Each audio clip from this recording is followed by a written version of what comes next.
And I wonder too, Christina, how do the people that are left behind now deal with this influx of more work, because there's less people there to do the work, which then you would think in turn would lead to more burnout of the people that are left?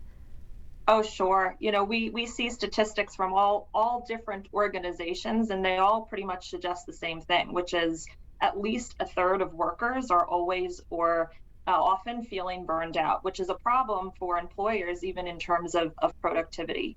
We absolutely have seen employers, in our latest Touchstone survey, over 90% have enhanced, their mental well-being benefits, which is a good thing.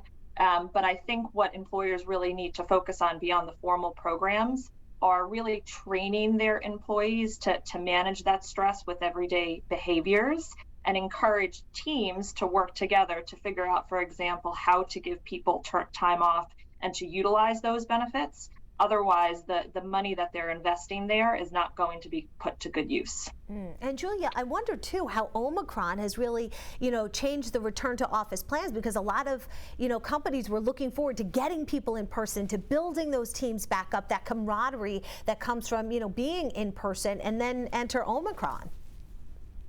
Yeah, we're seeing a whole range of responses to that.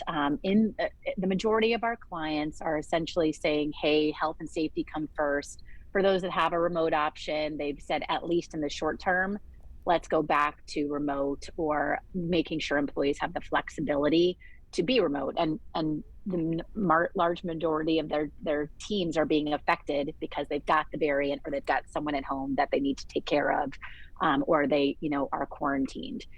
Some companies are saying, hey, this changes our strategy indefinitely. We don't have a return date at this time. Maybe, this is just a sign that this is something that's going to, continue in perpetuity. So we need to rethink our overall strategy. So all sorts of responses.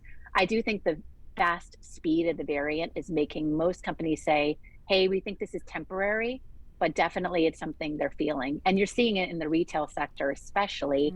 Companies are forced to, close their stores because they can't staff employees. They're shortening hours.